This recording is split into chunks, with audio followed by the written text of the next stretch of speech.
I have prepared the eulogy today in 5 parts: work ethic, civic responsibilities, church service, gifts of the Spirit, and testimony. Some of what I will present is in Dad's own words, which I think you will really enjoy. Work ethic. The work ethic that Dad had all of his life is unmatched in today's modern living.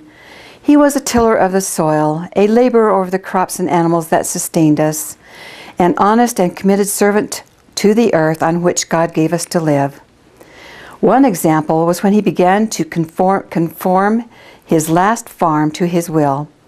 The farm wasn't graded properly to facilitate the irrigation water. Dad said, "I went out to water the beans and I stayed out in the field 9 days and nights in that old truck and never went to the house.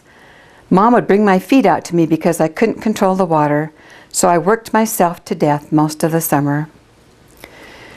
When Dad wasn't working the farm in the summertime, he was working at the sugar factory during the winter. He could run every piece of equipment they had. Us kids were given a lot of responsibility on the farm. We hauled hay, we milked cows, we cultivated beans.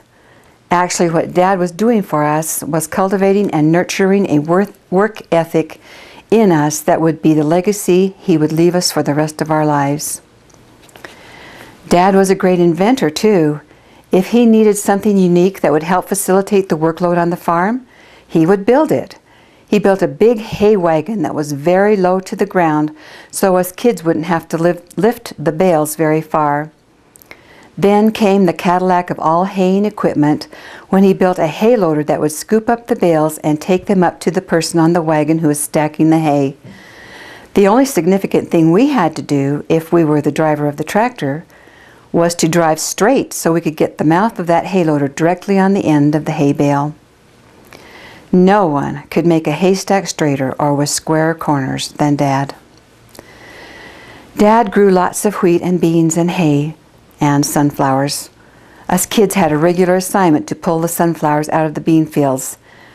These sunflowers were gigantic, tall, huge, noxious, tough, disliked immensely. By getting rid of the sunflowers, it not only kept them from spreading their seed for continual propagation, but it helped the water get down the rows better. And it made the farm look good. Dad took pride in his farm. He wanted it to look good. I think it's sort of ironic how sunflowers are such an honored flower today. They really are beautiful, and they bring a lot of sunshine into the lives of many. That's why we chose them to accompany the casket today.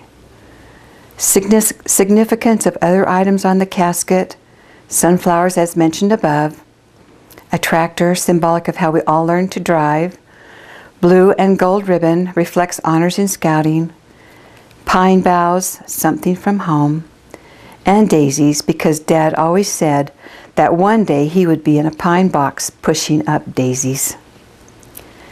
Dad taught us all how to drive a tractor before we were out of diapers. I'm sure that's true. I can't remember, but it must have been true.